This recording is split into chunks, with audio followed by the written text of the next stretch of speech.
إلا الله وحده لا شريك له لا جد له ولا ند له ولا مثل له ونشهد أن سيدنا وسندنا وحبيبنا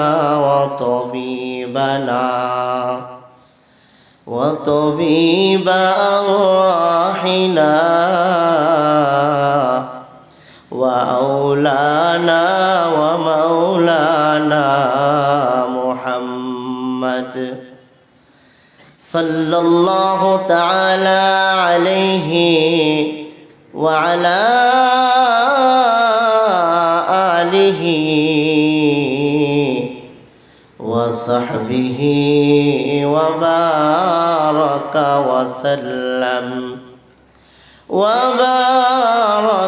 وسلم تسليما كثيرا أما بعد فقد قال الله تبارك وتعالى في كلامه المجيد والفرقانه الحميد أعوذ بالله من الشيطان الرجيم ووصينا الإنسان بوالديه إحسانا قال النبي صلى الله عليه وسلم الجنة تحت أقدام الأمهات أو كما قال على النبي الصلاة والسلام قال تعالى في شان حبيبه ومحبوبه ومعشوقه مخبرا وآمرا إن الله وملائكته يصلون على النبي يا أيها الذين آمنوا صلوا عليه وسلموا تسليما اللهم صل على محمد وعلى آل محمد मोहब्बत নিয়ে বলতে হবে একটু আওয়াজ করে বলতে হবে সবাই দরুদ ইব্রাহিম পারেন না ভাই ভাই আওয়াজটা একটু উঠাই দিন আর একটু হালকা একটু দিয়ে দিয়ে اللهم صل على محمد وعلى آل محمد كما صليت على إبراهيم وعلى آل إبراهيم إنك حميد مجيد اللهم بارك على محمد وعلى آل محمد كما باركت على إبراهيم وعلى آل إبراهيم إنك حميد مجيد بلغ العلا بكماله كشف الدجى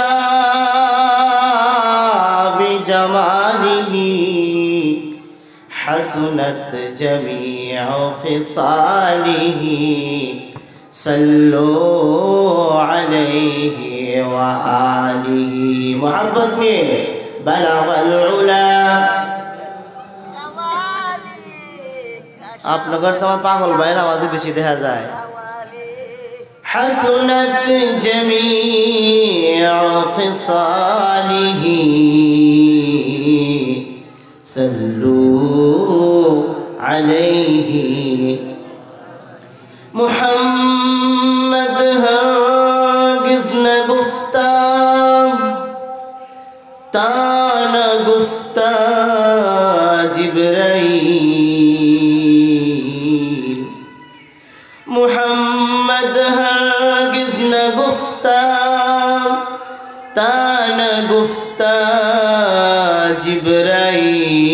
جبرائیل جبرائیل هرگز نگفتا تا نگفتا رب الجلیل بلغ العلا بکماله كشف الدجى بجماله حسنت جميع خصاله صلوا عليه وآله لا إله إلا الله زور لا إله إلا الله لا إله কেউ চুপ করে বসে থাকবেন না আল্লাহর ওয়াহদানিয়াতের একটা জিকির যদি করতে না পারি তাহলে আমাদের ঈমানের কতটুকু দাম আছে হ্যাঁ যার যতটুকু শক্তি ইনশাআল্লাহ দিল থেকে আওয়াজ করে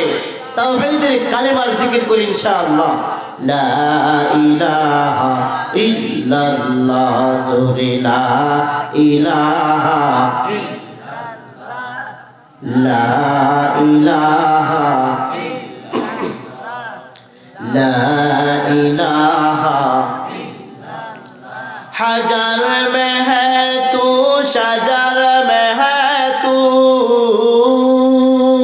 मरहबा हजर में है तू शजर में है तू सारे जहां में तू ही तू मेरा मौला तू मेरा महबूब तू ही है तू है अल्लाह ला इलाहा जोरे ला इलाहा যার দিলে আছে আল্লাহর ভয় বলেন যার দিলে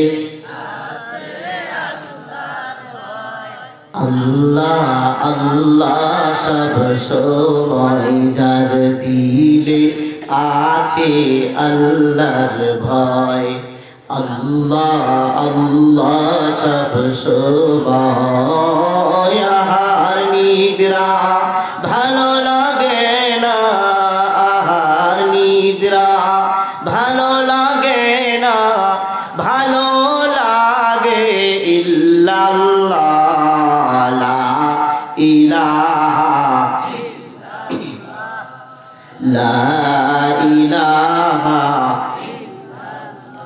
आया आशिक मौला चाहो बारुन की मुलाकात आया आशिक मौला चाहो बारुन की मुलाकात जल्दी से आ बैठे सुनो हजरत की नसीहत जल्दी से आ बैठे सुनो हजरत की नसीहत आया आशिक मौला हो मेरे इश्क निराला मरहबा आया आशिक मौला हो मेरे इश्क निराला जुमला ये जहां जिसकी तजल्ली से उजाला जुमला ये जहां जिसकी तजल्ली से उजाला तातील मदार से फराकत का निशाना अल्लाहु अकबर तातील मदार से फराकत का निशाना मुश्किल है मोहब्बत में जुदाई का ज़माना, मुश्किल है मोहब्बत में जुदाई का ज़माना। ला इलाहा सबाई ला इलाहा ला इलाहा इल्लल्लाह मुहम्मदुर রাসূলুল্লাহ সাল্লাল্লাহু আলাইহি ওয়াসাল্লাম। শুভলি উত্তরপাড়া মসজিদ কমিটির উদ্যোগে বিরাট ইসলামী জলসা, সর্বসম্মানিত সভাপতি সাহেব, আমন্ত্রিত হযরত উলামা ইকরাম, মঞ্চে উপবিষ্ট আমার পিতৃতুল্য মুরব্বিয়ান ইজাম, হযরত উলামা ইকরাম সহ গণ্যমান্য যারা আছেন এবং আমার সামনে উপবিষ্ট ধর্মপ্রাণ দিনদার মুত্তাকি আশিকিন জাকিরিন শাকিরিন মুসল্লি ভাইরা, পর্দার অন্তরালের অবস্থানরত দোয়ার খনি মাথার মনি আমার সম্মানিতা আম্মা জানেরা, প্রত্যেকের প্রতি রইল আমার হৃদয় নিংড়ানো ভালোবাসা ও সালাম। আসসালামু আলাইকুম ওয়া রাহমাতুল্লাহ। সবাই কেমন আছেন? সবাই ভালো আছেন? মাশাআল্লাহ, আলহামদুলিল্লাহ আলহামদুলিল্লাহ।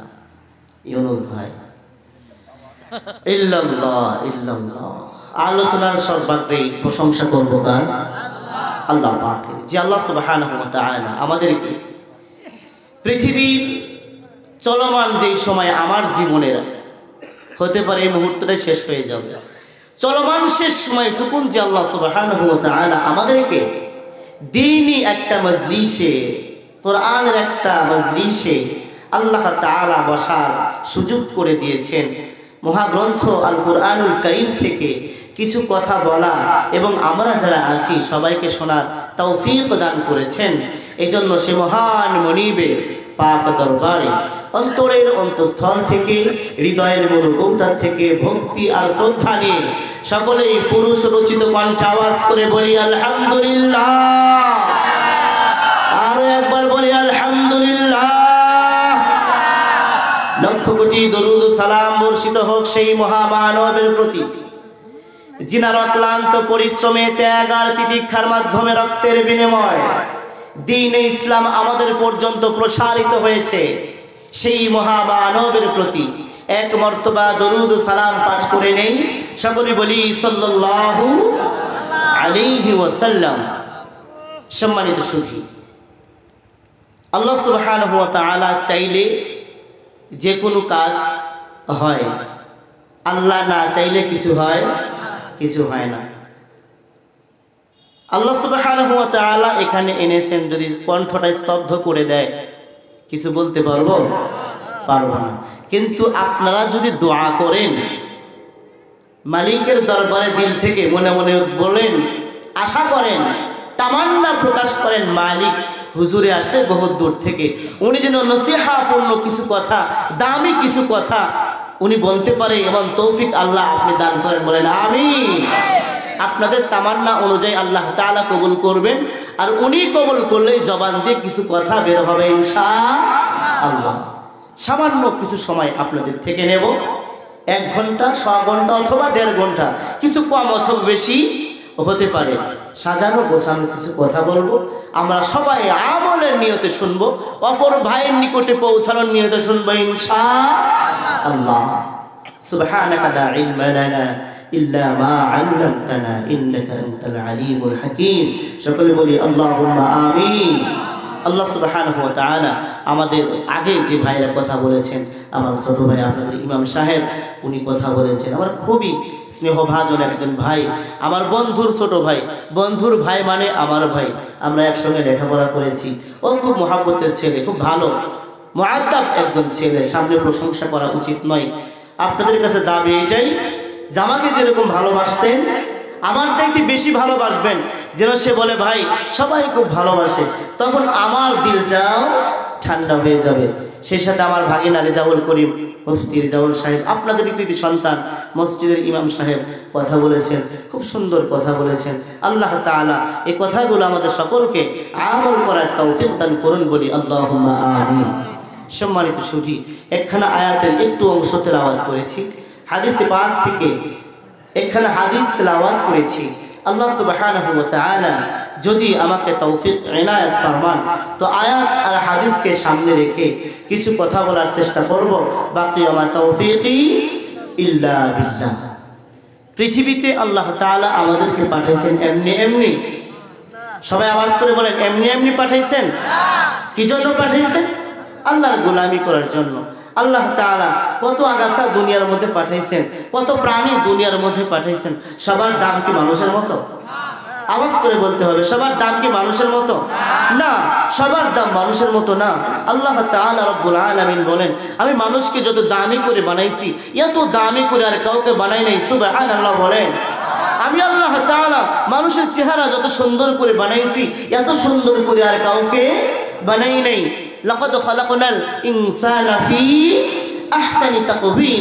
আমি আল্লাহ তাআলা মানুষের অবয়ব, মানুষের চেহারা, মানুষের আকৃতি এত সুন্দর করে বানাইছি যত সুন্দর করে আর কিছু আমি বানাই নাই। সুবহানাল্লাহ বলেন। আমি আল্লাহ তাআলা মানুষকে এত ইজ্জত দান করেছি, এত ইজ্জত আর কোনো প্রাণীকে, জাতিকে দান করি নাই। কুনতুম খায়রা উম্মাতিন উখরিজাত লিন-নাস, কুনতুম খায়রা উম্মাতিন উখরিজাত লিন-নাস।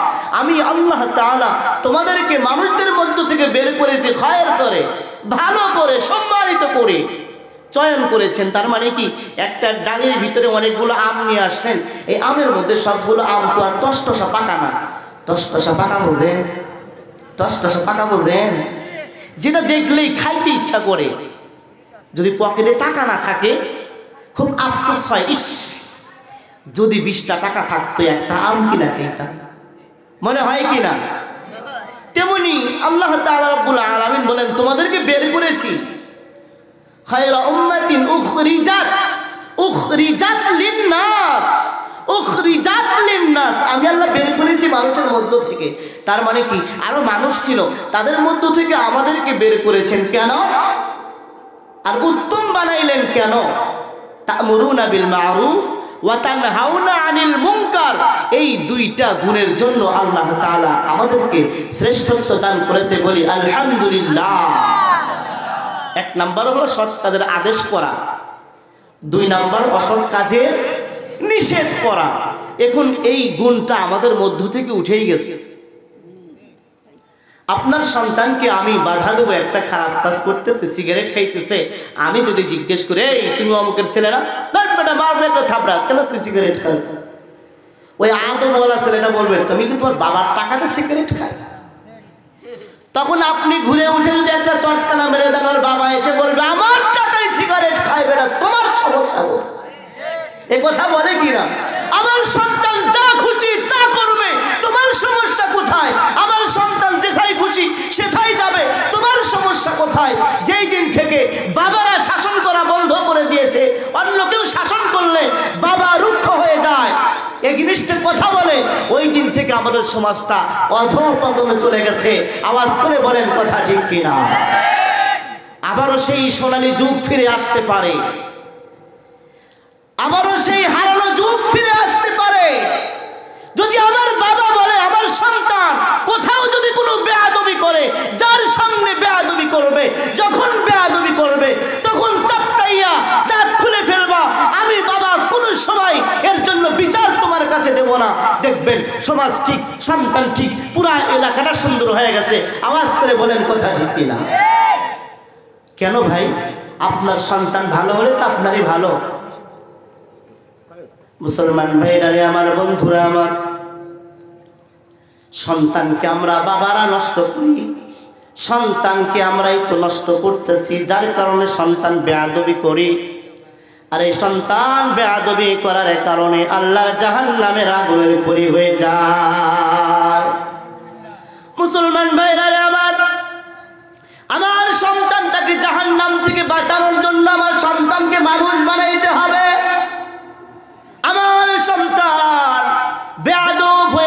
আমার কোনো চিন্তা নাই, চেতনা নাই, আমার কোনো ফিকির নাই। আমার সন্তান কই যায়, কার সঙ্গে যায়, আমার কোনো তোয়াক্কা নাই।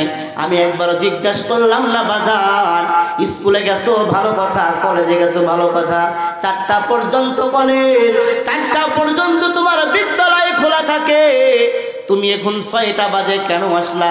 তোমার স্কুল থেকে আসতে তো আধা ঘন্টা বা 20 মিনিট সময় লাগে, কই ছিলা?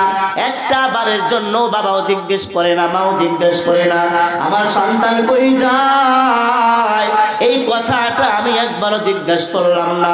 ফলশ্রুতিতে আমার সন্তান যায় নেশা করতে, আমার সন্তান যায় ইফটিজিং করতে, এক সময় খারাপ মাহলে ঘুরতে ঘুরতে আমার সন্তানটা নষ্ট হয়ে যায়, আমার সন্তানটা বেয়াদব হয়ে যায়, পাড়া প্রতিবেশীর সঙ্গে বেয়াদবি করে ওই পাড়া গিয়ে ইফটিজিং করে, আর একজনের বকা দেয়, কেউ রাস্তায় কিছু বললে মার দেয়।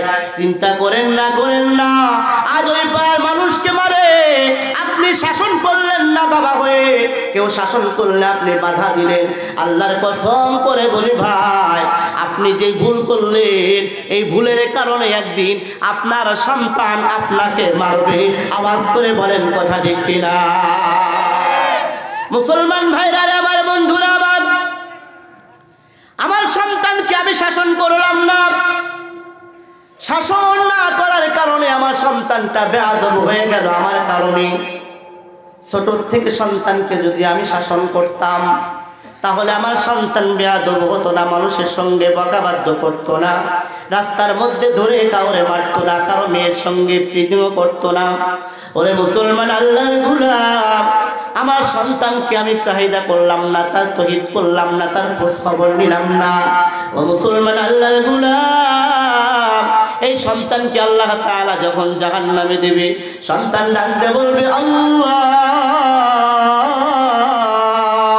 কি কারণে আমাকে জাহান্নামে দিচ্ছেন? আল্লাহ তাআলা ডাকতে বলবে গোলাম, এই জন্য তোমারে জাহান্নামে দেই, দুনিয়ার মধ্যে নামাজ পড়ো না, দুনিয়ার মধ্যে নামাজ পড়ো নাই, দুনিয়ার মধ্যে গিয়ে তুমি মানুষের সঙ্গে ভালো আচরণ করো নাই, দুনিয়ার মধ্যে গিয়ে মানুষের সঙ্গে বেয়াদবি করেছো, দুনিয়ার মধ্যে গিয়ে তুমি অপরের মেয়ের সঙ্গে খারাপ আচরণ করেছো, ইফটিজিং করেছো, তুমি নিজেও পর্দা করো নাই, আর একজনের পর্দা লঙ্ঘন করে তুমি গুনাহ করেছো, যাও তুমি জাহান্নামে যাও। সন্তান ডাকতে বলবে আল্লাহ, এর কারণে আমার বাবা কোনো দিন আমাকে ধরে নাই, একদিন যদি স্কুলে না যাইতাম আমারে বকা দিত, একদিন যদি আমি কোচিংয়ে না যাইতাম আমার নাস্তার টাকা বন্ধ করে দিত, কিন্তু আল্লাহ আমি এত গুনাহ করেছি, এত অন্যায় করেছি, একদিনও নামাজ পড়ি নাই। ওগো আমার দয়ার মালিক, একবারের জন্য আমার বাবা বলে নাই কেন নামাজ পড়ছ না? আয় আল্লাহ,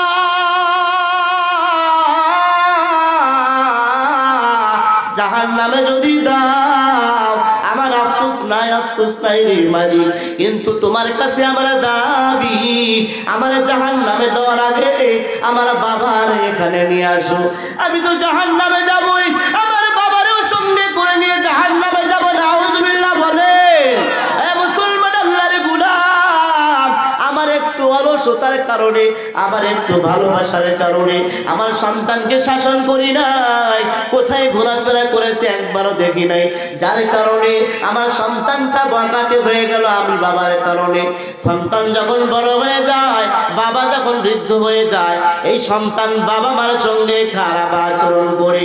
এ মুসলমান আল্লাহর গোলাম, আমার কারণে আমার সন্তান আমার সঙ্গে খারাপ আচরণ করি, তারপরে আল্লাহ পাক রব্বুল আলামিন ওই সন্তানকে দোষী সাব্যস্ত করে জাহান্নামের মধ্যে ফেলায়া দেবে। এজন্য মুসলমান বাবাজিরা, কদমে হাত থেকে বলি, কালকের থেকে আপনার মিশন হবে আমার সন্তানের স্কুল কয়টার সময়, আমার সন্তানের প্রাইভেট কয়টা পর্যন্ত, কয়টার সময় গেল, কয়টার সময় আসলো, মাঝখানে যে বিরতি, কতটুকুন সময় সে অন্য জায়গায় কাটাইলো, কার সঙ্গে কাটাইলো, কোথায় কাটাইলো, কোন মহলে কাটাইলো, এইটা দেখা বাবার জন্য কিন্তু ফরজ। খালি বাবা হইব না, আব্বা কয়ে ডাক দেয় খুব খুশি হয়েছেন, হ্যাঁ আব্বা করে ডাক দেন, খুব খুশি হয়েছেন। আব্বার দায়িত্ব নাই? আওয়াজ করে বলেন আব্বার দায়িত্ব নাই? আছে, আব্বার দায়িত্ব আছে। আব্বা হওয়ার জন্য সর্বপ্রথম নিজেকে আব্বা বানাইতে হবে। ভালো একজন আব্বা সন্তানকে উপহার দিতে হবে। আপনি যদি গাঞ্জাখোর হন, আপনি যদি মদখোর হন, নারীবাজি হন, আপনার সন্তান যখন সমাজে কথা বলবে, কেউ তো বলতেই পারে এই বেটা তোর বাপই তো ভালো না, তুই কথা বলিস না, চুপ করে থাক। সন্তানের এক নম্বরের হক, বাবাকে সর্বপ্রথম খাঁটি বাবা হতে হবে, আদর্শবান বাবা হতে হবে। রাগ করতেছে? আদর্শবান বাবা হতে হবে। আমি বাবা যেন ভালো বাবা হয় আমার সন্তানের জন্য। আপনি ভ্যানওয়ালা হন, সমস্যা নাই। আপনি সিএনজিওয়ালা হন, সমস্যা নাই। আপনি দিন মজুর কাজ করেন, সমস্যা নাই। সমস্যা হলো আপনি কোটিপতি হওয়ার পরেও যদি হারামখোর হন, আপনি যদি জিনাকার হন, আপনি যদি সুদখোর হন, অপরের উপর জুলুম করেওয়ালা হন, তাহলে আপনার সন্তানের জন্য আপনার চাইতে জঘন্য বাবা পৃথিবীতে আর দ্বিতীয়টা না। মুসলমান ভাইরা আমার, এই জন্য সন্তানের এক নাম্বার হক, আমি যে আব্বা হব, আমার সন্তান যেন সমাজের মধ্যে মাথা উঁচা করে দাঁড়ায় বলে আমার বাবা একজন সত্যবাদী, আমার বাবা একজন মেহনতি মানুষ, আমার বাবা খেটে খাওয়া মানুষ, হারাম খায় না, আমার বাবা হালাল খাওয়ানেওয়ালা একজন মানুষ, আমার বাবা হালাল খাইয়া আমারে মানুষ করেছে, আমার বাবা ভালো। ভ্যানওয়ালা যদি ভালো হয়, রিক্সাওয়ালা যদি ভালো হয়, ওরে মুসলমান আল্লাহর গোলাম, ওর সন্তান যদি একটা কথা বলে, বড় লোকের কোনো সন্তান যদি বলে তোর বাবা ভ্যান চালায়, তুই কেন কথা বলিস, ওই ভ্যানওয়ালার ছেলেটা মাথা উঁচায়া বলবে আমার বাবা কর্ম করে খায়, তোমার বাবার মতো বাটপারি করে খায় না। আওয়াজ করে কথা বলেন ঠিক কিনা? এই জন্য ভাই, এক নম্বরের শর্ত হলো ভালো বাবা হতে হবে। বাপ ভালো, তার বেটা ভালো, মা ভালো, তার জি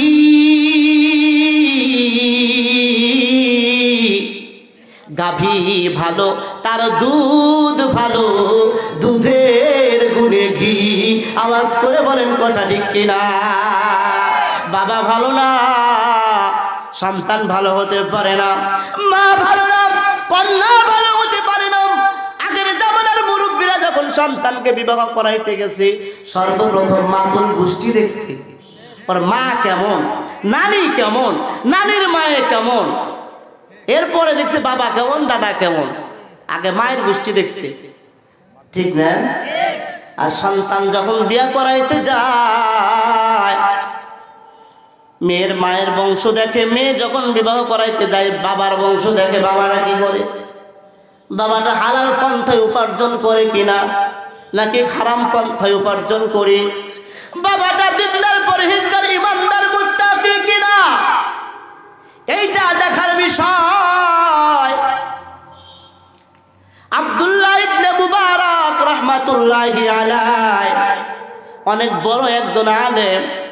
ওনার বাবা একটা গোলাম ছিলেন, একটা বাগানে 10 বছর পর্যন্ত কাজ করেছে। কয় বছর? 10 বছরের গোলাম।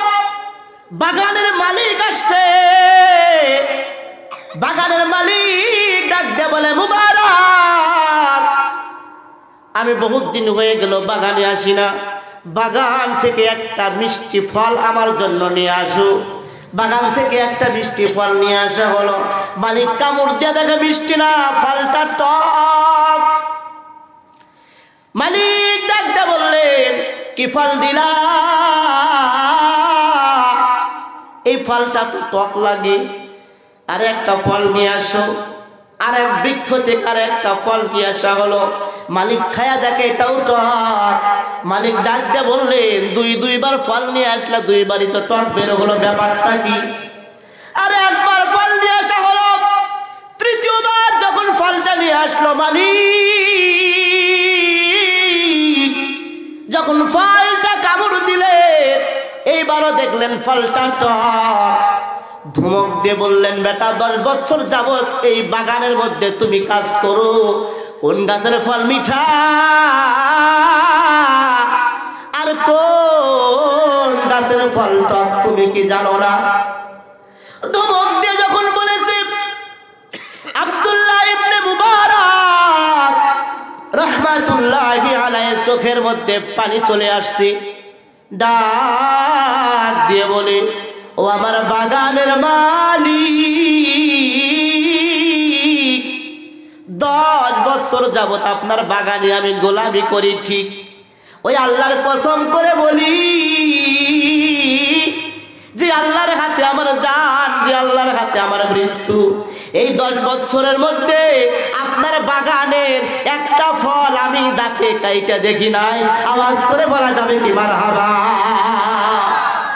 এ মুসলমান, যুবকের কথা শুনে বাগানের মালিক হতভম্ব, হায় হায়, এইটা কি শুনাইলি? 10 বছর যাবত আমার বাগানের মালিক, 10 বছর যাবত আমার বাগানের মধ্যে তুমি কাজ করো, আমার বাগানের একটা ফল তুমি 10 বছরের মধ্যে একদিনে কামড় দিয়ে এইটা দেখো নাই কেন? আব্দুল্লাহ ইবনে মুবারক চোখের পানি ছেড়ে দিয়ে বলে, ও মালিক, আপনি আমার 10 বছর আগে রেখেছেন, এই আব্দুল্লাহ মুবারক, এই যে বাগান, এই বাগানটা তুমি দেখাশোনা করবা, এই বাগানের ফল তুমি দেখবা, বাগানটা পরিচর্যা করবা, ফলগুলো বড় হলে বিক্রি করে টাকাগুলো আমার কাছে দিবা। ওই দিন আপনি কিন্তু বলেন নাই তুমি মাঝে মাঝে ফল খাইও, আপনি তো খাওয়ার অনুমতি দেন নাই, আপনি আমার দেখার অনুমতি দিয়েছেন, আপনি আমার ফলগুলো সব যত্ন করার অনুমতি দিয়েছেন। ও মালিক, আপনি আমারে খাবার অনুমতি দেন নাই, যার কারণে আমি আপনার গাছের ফল 10 বছরের মধ্যে একদিনও দাঁতে কাটি নাই। আল্লাহু আকবার। এখনো কিন্তু বিয়ে করে নাই। কি করে নাই? বিয়ে করে নাই। আর আমাগরে যদি কোনো বাগানে রাখা যায় গো, সুবহানাল্লাহ, নাস্তা নাস্তা পরে সৌদি যারা গেছে মাঝে মাঝে ফেসবুকে স্ট্যাটাস দেয়, খেজুর হোমানতে খাইতেছে, যদি খাওয়া যায় তোর মালিক জানে, তার মালিকের তো কিচ্ছু করবো না, কত খেজুর পড়ে যায়, জানে নাকি? না জানে না তো, মানে মালিকে জানে না, ও খেজুর খেয়ে শেষ। মুসলমান ভাইরা আমার, ধনাঢ্য ব্যক্তি বাগানের মালিক, একমাত্র একটা মেয়ে ঘরের মধ্যে আছে, বিবাহ যোগ্য হয়ে গেছে, বিবির সঙ্গে গল্প করতেছে, মেয়েটা বড় হয়ে গেল, মেয়েটারে বিবাহ দিতে হবে। বিবি, মেয়েটারে কই বিবাহ দেই, কেমনে বিবাহ দেই, কই পাবো জামাই, ভালো জামাই? এবার মনে পড়েছে আমার বাগানে একজন গোলাম আছে, ও তো খুব দিনদার, পরহেজগার, মুত্তাকি, ওর সঙ্গে গিয়ে পরামর্শ নেব। এবার মালিক চলে আসছে বাগানে, ডাক দিয়ে বলে, বাবা যুবক এই দিকে আসো। যুবক চলে আসছে, বলেন কি বলেন? বলে, শোনো, আমার একজন মেয়ে আছে, খুবই সুন্দরী মেয়ে, আমার মেয়ের বিবাহের বয়স হয়েছে, ও বাবা তুমি বলো কেমন জামাই হলে ভালো হয়? আল্লাহর বান্দা বললেন, আপনি যেহেতু আমার কাছে পরামর্শের জন্য আসছে, আপনারা আমি 2টা পরামর্শ দেব, একটা হলো ইহুদিদের আর একটা হলো মুসলমানদের। বলে বলো? বলে ইহুদিদের হলো সুন্দরী নারী, তারা খুব পছন্দ করে, খ্রিস্টানেরা ধনাঢ্য ব্যক্তিকে পছন্দ করে, আহলে কিতাবওয়ালারা খুব রূপসী নারী এবং অর্থও দেখে। আর মুসলমান যারা হবে, মুসলমানেরা সৌন্দর্য দেখবে না, অর্থও দেখবে না। মেয়েটা যদি দিনদার পরহেজগার হয়, সন্তানকে বিবাহ করাবে। ছেলেটা যদি দিনদার পরহেজগার মুত্তাকি হয়, তাহলে এমন ঘরে মেয়েকে বিবাহ দেবে। এটা হলো আমার পরামর্শ। আল্লাহর বান্দা বাগানের মালিক বাড়িতে চলে গেলেন, বিবিকে বললেন, বিবি রে, 2টা পরামর্শ আমার কাছে আসছে, একটা হলো ইহুদিদের সিস্টেম আর একটা হলো মুসলমানদের সিস্টেম। কি বলবো? বিবি বলে, মুসলমানদের সিস্টেম ছাড়া তো কাজ করা যাবে না, দিনদার পরহেজগার ব্যক্তি খুঁজতেছে কিন্তু মেলে না। যদিও মেলে, নিচে নামা যায় কেন ভাই? যদিও মেলে কিন্তু মনের দিক থেকে স্যাটিসফাই না, কেন যেন একটু আনমনা ভাব, আড়াআড়ি ভাব। যদি চেহারা পছন্দ হয়, চরিত্র পছন্দ হয় না, চরিত্র পছন্দ হইলে চেহারা পছন্দ হয় না, চেহারা চরিত্র পছন্দ হইলে আমলের দিক দিয়ে পছন্দ হয় না, মানে একদিকে খটকা লাগেই। ঘরে চিন্তা করতেছে কি করা যায়। রাত্রিতে বিবির সঙ্গে মাশাআরা করলেন। দিনদার পরহেজগার ব্যক্তি, আমার বাগানের গোলাম ছাড়া আমার জিন্দেগিতে একটা যুবক এরকম দিনদার আমানতদার দেখি নাই। আল্লাহু আকবার। মুসলমান ভাইরা রে আমার, পরের দিন সকালবেলা বাগানে চলে আসছে মালিক, এসে বলতেছে বাবা এই দিঘায় তোর কাজ করা লাগবে না। বলে কেন? আমি কি আলাদিনের চেরাগ পেয়ে গেলাম? বলে না না, তুমি না বলেছিলে দিনদার পরহেজগার ইমানদার মুত্তাকি সন্তান যদি হয় তার সঙ্গে মেয়ে বিয়ে দেওয়ার জন্য। আমি অনেকদিন খুঁজলাম, কিন্তু বাজান তোমার চাইতে ইমানদার আমানতদার মুত্তাকি যুবক আমার চোখে এই জামানায় আর পড়ে না। আল্লাহু আকবার। তোমার সঙ্গে আমার মেয়েকে বিয়ে দেব, তুমি কি বিবাহ করবা? যুবক ডাক দিয়ে বলে না না না, আপনি আমার সঙ্গে কেমন মশকরা করতেছেন? আমি বললাম আপনার বাগানের গোলাম আর আপনি হলেন আমার মালিক, আমি গোলাম হয়ে কেমনে আপনার মেয়েরে বিয়ে করে না হবে না? মালিক বলে আমি যদি বাগানের মালিক হই, তুমি যদি গোলাম, এ বাজান শোনো, আজ থেকে তুমি গোলাম না, আজ থেকে আমার মেয়েও তোমার, আমার মাল সম্পদ সব তোমার। চিল্লায় বলেন আল্লাহু আকবার। এই জন্য বাবা হতে হলে আগে নিজেকে বাবা বলে তৈরি করে, আমার সন্তান যেন সমাজে মাথা উঁচু করে দাঁড়াইতে পারে, আমার সন্তানকে কেউ যেন বলতে না পারে তুই একটা হারাম ঘরের বেটা, তুই একটা লুচ্চার বেটা, তুই একটা চোরের বেটা, তুই একটা জোচ্চোরের বেটা, তুই একটা বাটপারের বেটা, তুই একটা হারাম ঘরের বেটা। এই কথা যেন আমার সন্তানকে কেউ বলতে না পারে। আপনি দিন মজুর কামলা হন, সমস্যা নাই, কিন্তু বাজান দিনদার পরহেজগার ইমানদার মুত্তাকি বাবা যদি হতে পারে, আপনার সন্তান সমাজের মধ্যে সিনা টান করে ঘুরবে, কোনো সমস্যা হবে না। এরকম বাবা হতে হবে, অন্যথায় বৃদ্ধ হয়ে গেলে তো কপালে নাতি গুতা আছে নাকি? আপনি যদি জলপাইয়ের গাছ কিনে নিয়ে এসে সেখান থেকে বড়ই আশা করেন পাবেন? জলপাইয়া গোল, বড়ইও তো গোলি, জলপাই একটু লম্বা টাইপের, তাই কি আর বড়ইয়ের মতন মজা লাগবো? আর বড়ই কি জলপাইয়ের মতো লাগবো? না। এ ভাই, আপনি যেরকম করবেন আপনার সন্তানকে ওই রকমই হবে।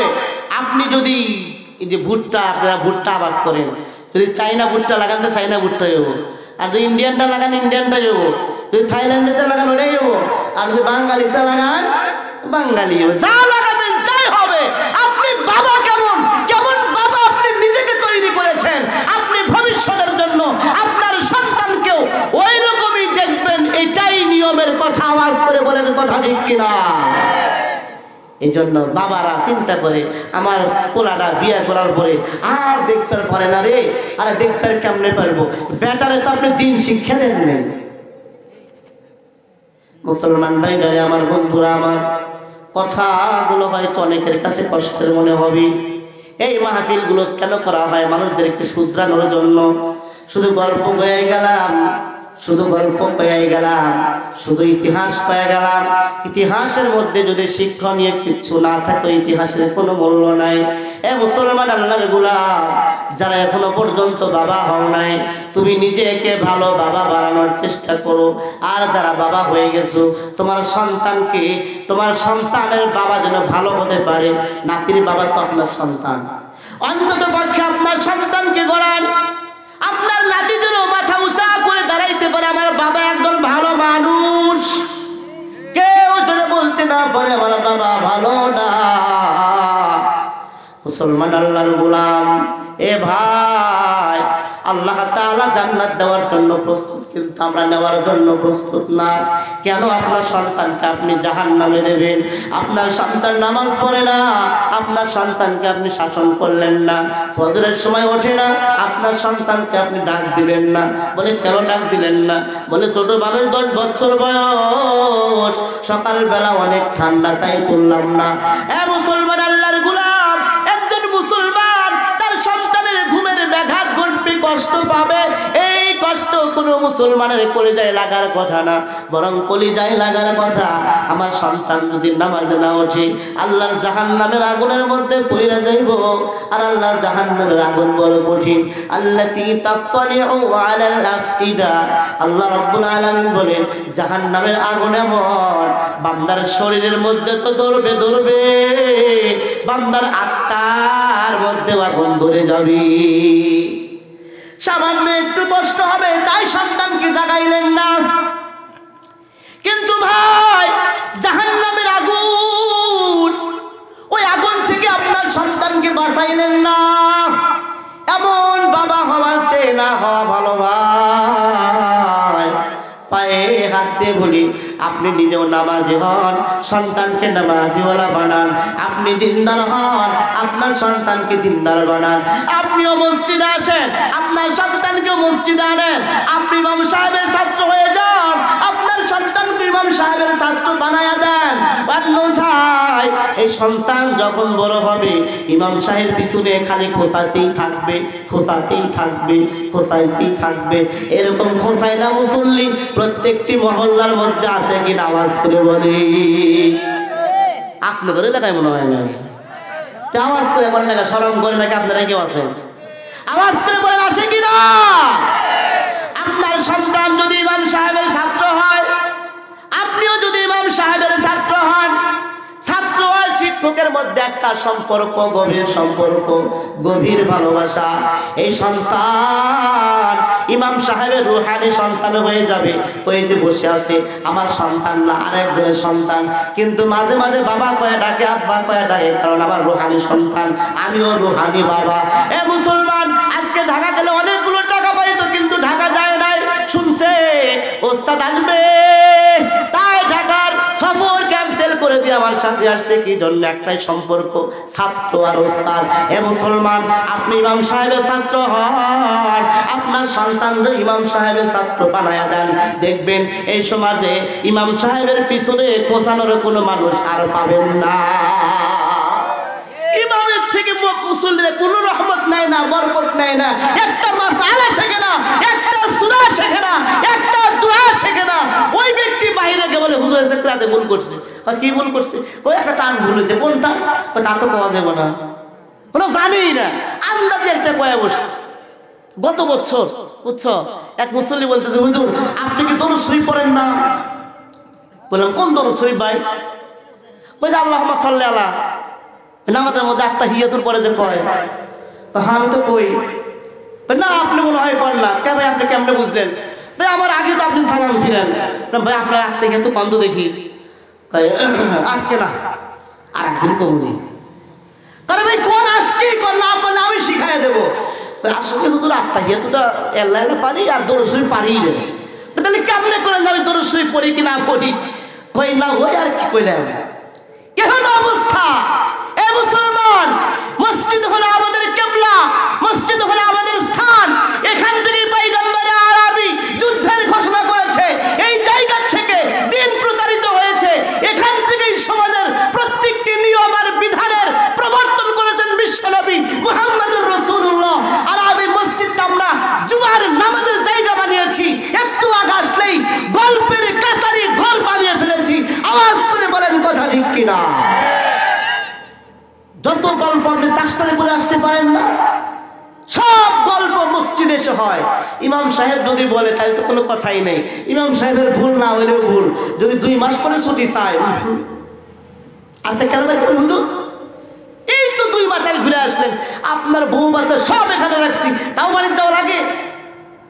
আশ্চর্য কথা, আজীব কথা। কেন বলে জানেন? 1 নম্বরের কথা হলো ইমাম সাহেবের হৃদয়ের সঙ্গে তার হৃদয়ের মিল নাই, সেই ইমাম সাহেবের ছাত্র না, এটা মনে রাখবেন। ইমাম সাহেবের পিছনে ইক্তেদা যদি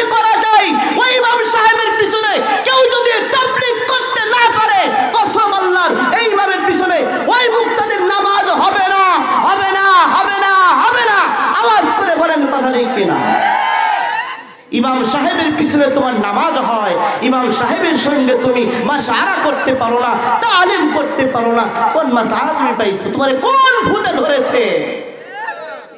আমার দাবি একটা, তাবলীগের মধ্যে গ্রুপ 2টা না 10টা হোক, সমস্যা নাই, 2টা না 10টা হয়ে যাক, সমস্যা নাই। মহল্লার মধ্যে কোনো প্রকার বিভ্রান্তি সৃষ্টি করা যাবে না।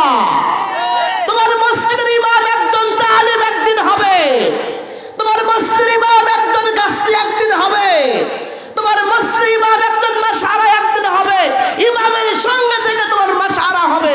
তুমি ইমামের সঙ্গে নামাজ পড়ো, তার পিছনে নামাজ পড়তে পারো, তার পিছনে তোমার তাবলীগ হয় না, এই তাবলীগ দিয়ে তুমি জান্নাত পাইবে না, পাইবে না, পাইবে না, আল্লাহর কসম করে বললাম। কি পাইছো মিয়া?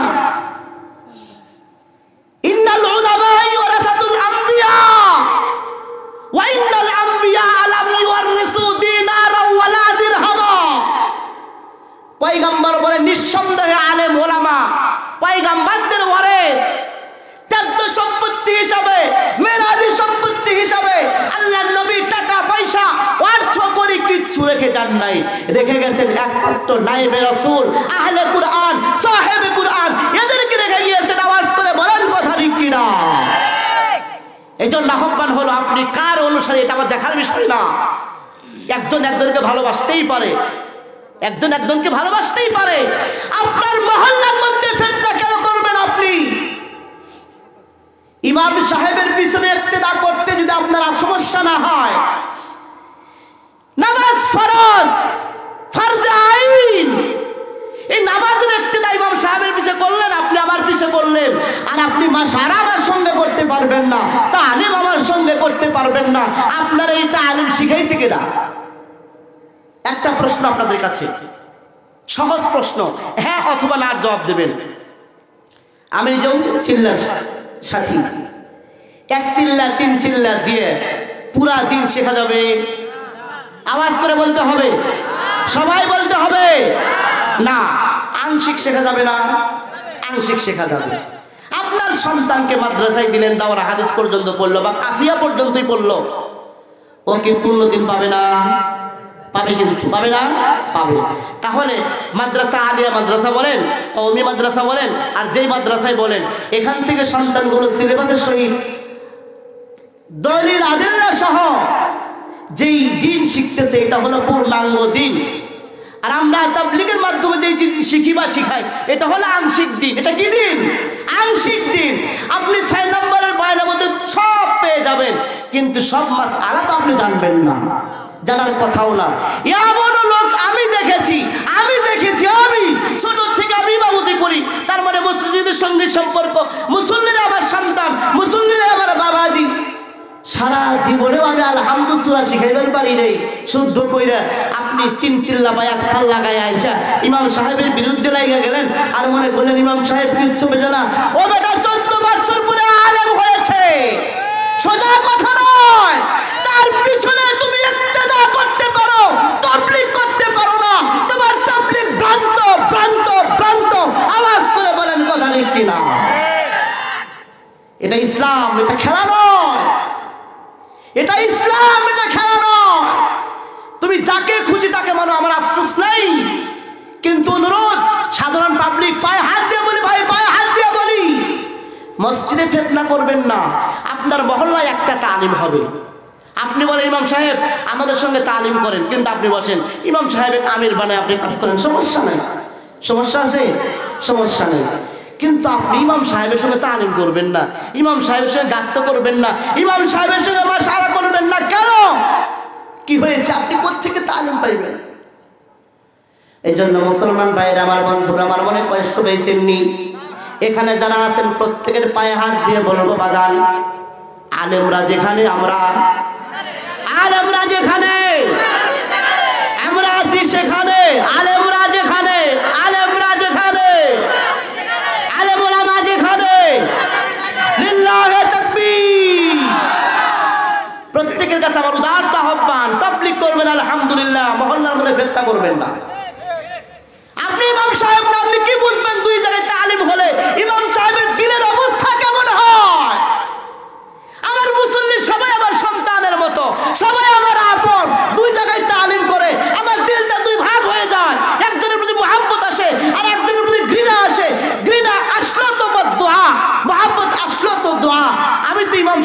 বদদুয়ার জন্য আসি না।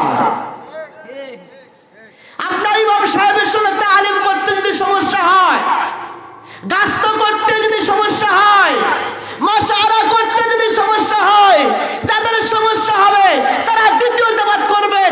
ইমাম সাহেবের পিছনে নামাজ পড়লে আপনার নামাজ হবে না। কালকে বড় মাদ্রাসায় গিয়ে ফতোয়া নিয়ে আসবেন, আরিফ সিরাজি বলে গেছে কথা সত্য কি মিথ্যা।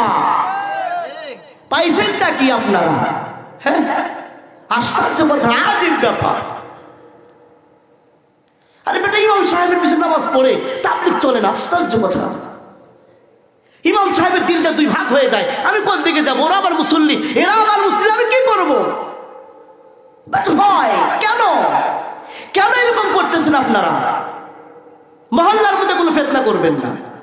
কেন ফিতনা করবেন? অনেক মুসল্লি জানে না কি এটা আতি আর কোনটা জুবাইর গুরু, কোনটা সাদ সাহেবের গুরু, কোনটা জুবাইর সাহেবের গুরু। অনেক মুসল্লিরাই জানে না, অনেকে জানে না। এটা বাস্তব কথা বলতেছে, অনেকেই জানে না। আমার মসজিদে এটা আতি জামাত আসে, আমার পার্শ্ববর্তী ইমাম সাহেবরা বলে, হুজুর আপনি কেন উঠতে দেন? বলেন কেন উঠতে দেবো না? এটাকে বলেন কেন উঠতে দেবো না? বলে ওরা তো এটা আতি। বলে ভাই, ওরা তো জানে না যে ওতে এটা আতি নাকি ও জুবাইরি, ও তো এটাই জানে না। আমার মসজিদে আসে, আমি খুব ভরপুর সময় দিই, বিশেষ করে এটা আতি আসলে আমি বেশি সময় দিই। দেওয়ার পরে 2 দিন বয়ান করার সুযোগ দেয় আমারে। 2 দিন বয়ানের মধ্যে একটা জিনিসই বুঝায় যে আংশিক দিন কোনটা আর পূর্ণাঙ্গ দিন কোনটা। আমরা তাবলীগে গিয়ে যেটা শিখি এটা হলো আংশিক দিন। এটা কি দিন ভাই? আংশিক দিন। আর মাদ্রাসার সিলেবাসে যেটা শেখানো হয় এটা হলো পূর্ণাঙ্গ দিন। আপনি পূর্ণাঙ্গ দিনওয়ালাদেরকে আংশিক দিন হয়ে টক্কর মারতেছেন। এজন্য নফল পড়বার গিয়া ফরজকে অ্যাবাউট করার নামান্তর, লুঙ্গি খুইলা পাগড়ি পরা সুন্নাত আদায় যেই রকম, ইমাম ছাড়া তাবলীগ করা ওই রকম। আওয়াজ করে বলেন কথা ঠিক কিনা? এক হুজুর বয়ান করছে, পাগড়ি পরে নামাজ পড়লে 70 গুণ সওয়াব বেশি পাওয়া যায়। এক পাবলিক চিন্তা করছে, সর্বনাশ, আমি তো আজকে পাগড়ি আনি নাই, তো লুঙ্গি চিন্তা করছে, 2.5 হাত 5 হাত লুঙ্গি আছে, একটা প্যাঁচ মারলেই তো পাগড়ি হয়ে যাবে, 70 গুণ সওয়াব বেশি। একদিন পড়লে যদি 2 মাসের উপরে সওয়াব পাওয়া যায়, তাহলে আর সমস্যা কি? লুঙ্গিটা খুলে পাগড়ি বাঁধিস, বুঝছেন? তারা গোসলে নতুন গেছে, চিন্তা করতে ঘটনা কিরকম কেন, এ তো লুঙ্গি খুলে নামাজ পড়া শুরু করছে। তো চিন্তা করছে মনে হয় নামাজের নিয়ম এরকমই, ও লুঙ্গিটা খুলে নামাজ পাগড়ি বাঁধিস। এখন ঘটনা চক্রে লুঙ্গি খোলা মুসল্লি সামনের কাতারে দাঁড়াইছে। এখন চিন্তা করছে ইমাম সাহেব তো লুঙ্গি খুলে না, ঘটনা কি? সর্বনাশ, শুধু তো মনে মনে নাই, লোকমা দেওয়া লাগবো। কারণ গিয়ে ইমাম সাহেব লুঙ্গি ধরে টানে, জুব্বা উঠাইছে, ভিতরে পায়জামা তার তুলে পারে নাই। এখন কয়, ওরে হুজুরের নামাজ পড়া হয় নাই রে। কি কয়? হুজুরের নামাজ পড়া হয় নাই। ইমাম সাহেব তুমি গরম হয়ে গেছে, নামাজ ছেড়ে যাই মিয়া ফেলে কাপড় ধরে টানে। না হুজুর না, আপনি তো মাসলাই বোঝেন না। কি মাসলা? পাগড়ি পরে নামাজ পড়লে 70 গুণ সওয়াব, তাই দেখেন না ওর অবস্থাটা কি। কসম আল্লাহ, ইমাম সাহেব ছাড়া তাবলীগ করা, আলেম ওলামা ছাড়া তাবলীগ করা, লুঙ্গি খুলে পাগড়ি পরার মতো হয়ে যাবে। আওয়াজ করে বলেন কথা ঠিক কিনা? যদি এরকম মন মানসিকতার কেউ থাকেন, আমি জানি আমার প্রতি আপনার ঘৃণা আসতেছে, আমি চাই আমার প্রতি আপনার ঘৃণা জন্মুক। ঘৃণা করেন, ঘৃণা করতে করতে বাড়িতে যান, কিন্তু বাড়িতে ঘুমায় একটা জিনিস খেয়াল করবেন, এটা আপনার পায়ে হাত রেখে আমার দাবি, আসলে হুজুর কথাটা বললো সত্য না মিথ্যা, এইটা ভাববেন। শুধু এতটুকুন ভাববেন, হুজুর যে কথাটা বললো কথা সত্য না মিথ্যা, এইটাই দেখবেন আপনার হৃদয়ের মধ্যে একটা উত্তর আসবে, হুজুর ঠিক বলছে। আরে ইমামতিতে যদি তার পিছিয়ে ইক্তেদা করতে পারি, তার সঙ্গে মাশআরা করলে আমার সমস্যাটা কি? তার সঙ্গে তাবলীগ করলে আমার সমস্যা কি? আমি কি তাবলীগ করি নাই? আমার এই শালবাগ থেকে 18 জন না 22 জন মুসল্লি নিয়ে আমরা চিল্লাই গেছিলাম না ভাই? ওই ভাইয়ের সাক্ষী আছে, আমরা গেছিলাম এখান থেকে। তাহলে তারা যদি আমি ইমাম সাহেবের সঙ্গে মাশআরা করতে পারে, তাবলীগ করতে পারে, সব করতে পারে, আপনারা কোন থেকে তাবলীগ শিখে আসলেন? আলেমের সঙ্গে তাবলীগ করবেন না। নাউজুবিল্লাহ বলেন, নাউজুবিল্লাহ। মুসলমান ভাইরা, আমার বন্ধুরা, আমার কথাগুলো বড় শক্ত হয়ে গেল, কেউ মনে কষ্ট নিয়েন না। এ ভাই, কষ্ট দেওয়ার জন্য বলি না, এই জন্য বলতেছি, আমার জাহান্নামে যাওয়া যাবে না। আমার পয়গম্বরের মিশনটা কি ছিল? আমার পয়গম্বরের মিশনটা হলো আমার একটা উম্মত যেন জাহান্নামে না যায়, আমার একটা উম্মত যেন ভ্রান্ত পথের দিকে না যায়। এ মুসলমান, আল্লাহর পয়গম্বর বলেন আমার এক একটা উম্মত বনি ইসরাইলের জামানার এক একজন নবীর মতো। বনি ইসরাইলের নবীদের যেই দায়িত্ব আল্লাহ পাক রব্বুল আলামিন দিয়েছিলেন, আমার উম্মতের প্রত্যেকটি নাগরিক, প্রত্যেকটি উম্মতের উপরে একই দায়িত্ব। আমার উম্মত কালেমার দাওয়াত বাড়ি বাড়ি পৌঁছাইয়া দেবে। বনি ইসরাইলের নবীরা দাওয়াত করেছে, কোনো উম্মতের ক্ষমতা ছিল না। আমার আপনার নবী সাইয়্যিদুল মুরসালিন খাতামুন নবীন, নবী আরবি আযম রাহমাতুল লিল আলামিন ডাক দিয়ে বলেন, শোনো, বনি ইসরাইলের নবী আর আমার উম্মতদের মধ্যে পার্থক্য হলো তাদের কাছে ওহী আসে, আমার উম্মতের কাছে ওহী আসে না। এ মুসলমান, আল্লাহর গোলাম, একটা কথা সুন্দর করে শুনবেন। মুসলমানের দায়িত্ব হলো আল্লাহর কালামের প্রচার আর প্রসার করা। হে মুসলমান, আবু বকর, ওমর, উসমান, আলী রাদিয়াল্লাহু তাআলা আনহুম আজমাইন। এ ভাই উঠেন না, বসেন বসেন বসেন বসেন বসেন না, বসেন, কেউ উঠবেন না, কেউ উঠবেন না, বসেন। মুসলমান ভাইরা আমার, আল্লাহর নবী সাল্লাল্লাহু আলাইহি ওয়াসাল্লাম এই উম্মতদেরকে আমানত দিয়ে গেছেন কোরআন আর হাদিস। এ মুসলমান, আমরা যারা আম আছি, তবলিগের মুবাল্লিগ ভাই যারা আছে, আমরা গেলে কিন্তু বুখারী শরীফটা বুঝবো না, মিশকাত শরীফটা বুঝবো না, আবু দাউদ শরীফটা বুঝবো না, তিরমিজি শরীফটা বুঝবো না, সিয়াসাতটা বুঝবো না। এ মুসলমান, আলেম উলামা যে হাদিসগুলো বলবে ওইগুলো আমরা নকল করে বলবো। আর আমরা যদি মনে করি না না না আলেমরা কিছু বোঝে না, আমরাই ভালো বুঝি, তাহলে হবে না। এই জন্য মুসলমান, আল্লাহর গোলাম, মসজিদে আসতে হবে, মসজিদের সঙ্গে সম্পর্ক রাখতে হবে, ইমামের সঙ্গে সম্পর্ক রাখেন। কিয়ামতের দিন ইমামের সঙ্গে আপনার হাসর নাসর হবে। আল্লাহর নবী বলেন, আল মারউ মা মান আহাব্বা, যার সঙ্গে যার মহব্বত তার সঙ্গে তার কিয়ামত। এ মুসলমান, আল্লাহর গোলাম, আমি যদি ভালো হয় আমার সন্তান ভালো হবে, আমার যদি মারা যায় আমার সন্তান আমার জন্য দোয়া করবে। কিন্তু আমার বাবা মারা গেছে, আমার বাবার জন্য আমি দোয়া করি না, আমার মা মারা গেছে, আমার মার জন্য আমি দোয়া করি না। এ বাজান, মা যখন মারা যায় মারে কবরের মধ্যে রেখে আসি, 3 দিন পর্যন্ত নামাজ পড়ি, নামাজ পড়ার পর মারে ভুইলা যায়, বাবারে ভুইলা যায়। মা আল্লাহর কাছে ডাকতে বলে, আল্লাহ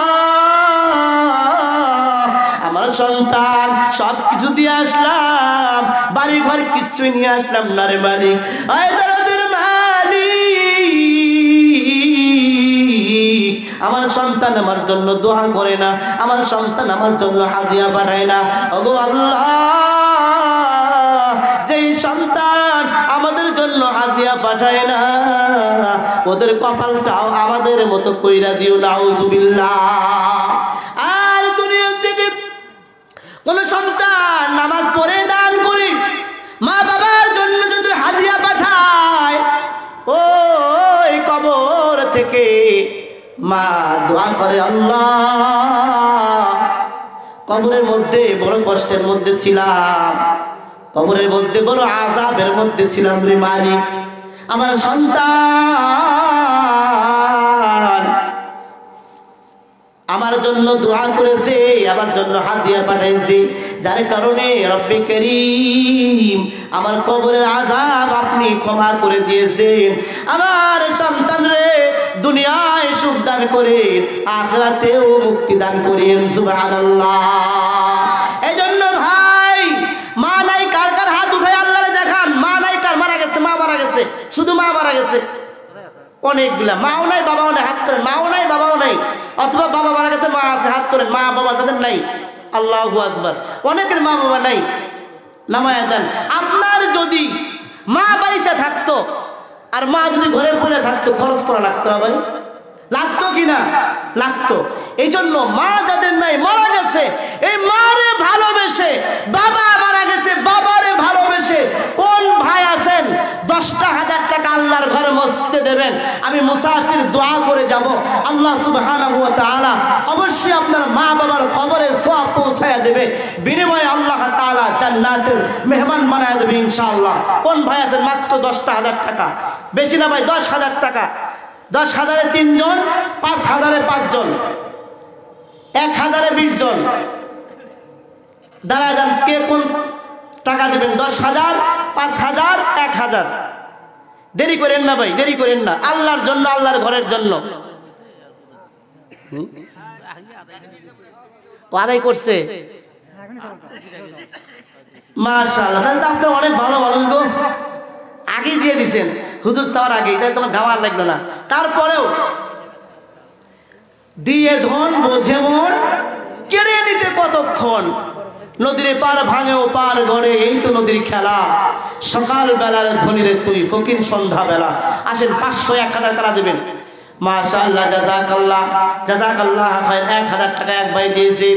রব্বুল আলামিন আপনার একবার না 1,000 টাকা করলো দান, আল্লাহ দানকে কবুল করিয়ে নেন।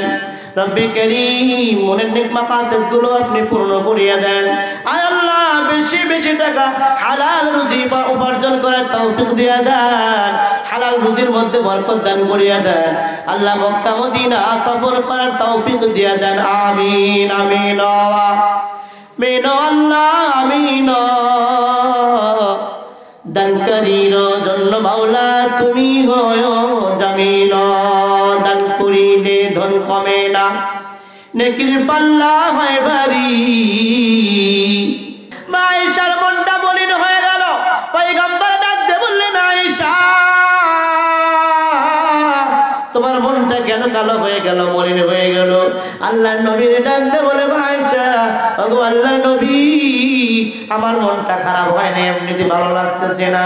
আল্লাহর নবী সাল্লাল্লাহু আলাইহি ওয়াসাল্লাম মা আয়েশারে ডাক দিয়ে বললেন, ও আয়েশা তুমি কি জানো আমার ওমরের আমল কত বলে? না জানি না। রে আয়েশা, আমার ওমর এত আমল করেছে, ওই যে আসমানের তারকা রাজি, আসমানের তারকা কত, আমার আল্লাহ ছাড়া কেউ গণনা করতে পারবে না। রে আয়েশা, আমার ওমর এত সওয়াব করেছে যে আসমানের তারকার চাইতে বেশি সওয়াব করেছে। সুবহানাল্লাহ। মা আয়েশার মনটা আরো মলিন হয়ে গেল। আল্লাহর নবী ডাকতে বললেন, আয়েশা আমার ওমর কত সওয়াব করেছে জানো রে? মরুভূমির বালুকণা, কত বালুকণা আছে কেউ বলতে পারবে না আল্লাহ ছাড়া। ও আয়েশা, আমার ওমর তার চাইতে বেশি সওয়াব করেছে। সুবহানাল্লাহ।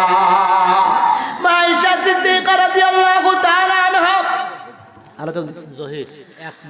মা আয়েশা সিদ্দিকা রাদিয়াল্লাহু তাআলা আনহার মনটা আরো মলিন হয়ে গেল ওমরের সওয়াবের কথা শুনে। কারণ ওমর রাদিয়াল্লাহু আনহু হলেন মা আয়েশার সতীনের বাবা, সতীনের বাবার প্রশংসা ভালো লাগতেছে না। আল্লাহর নবী মুস্কি মুস্কি হাসে আর বলে, আয়েশা রে, ওমরের কথা বলতেছি তাই তোমার ভালো লাগতেছে না? বলো গো আল্লাহর নবী, আমার বাবার কি অবস্থা? পয়গম্বর ডাক দিয়ে বলেন, আয়েশা আমার ওমরের আমলের উপমা দেওয়ার জন্য আসমানের তারকা রয়েছে, জমিনের বালুকণা রয়েছে। ও আয়েশা, কিন্তু আমার আবু বকর এত বেশি নেক আমল করেছে। আয়েশা, আমার আবু বকর এত বেশি নেক আমল করেছে, যা আবু বকরের নেক আমলের উপমা দেওয়ার জন্য আসমানে আর জমিনে কোনো কিছু নাই। সুবহানাল্লাহ।